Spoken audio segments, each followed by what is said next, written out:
Well, I would start by saying that it's a significant poverty of the language that we use the same word to describe how a child feels when it rains on the day of his baseball game and how someone feels who decides to commit suicide.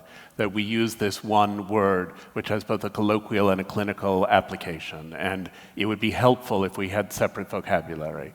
Having said that, I think depression lies on a continuum with ordinary sadness and pain and withdrawal, that many of the things that are characteristic of the clinical condition of major depression are initially similar to things that are typical of someone who's just having a bad day or a rough time. I always say that the opposite of depression is not happiness but vitality. And when someone is severely depressed, what they lose is the vitality. It's the will to live. It's the energy to do things. It's the ability to engage themselves with the business of life. It's not just that they feel really, really sad, the way that someone does who's experienced a loss and is going through grief.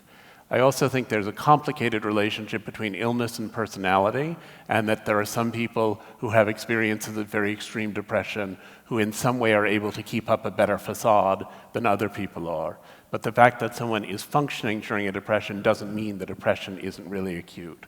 When you ask about the distinction between depression and ordinary sadness or ordinary grief, I sometimes think that it's, you talk about a fence that's rusting, and you would use the same word rust if the fence had a couple of little orange spots on it.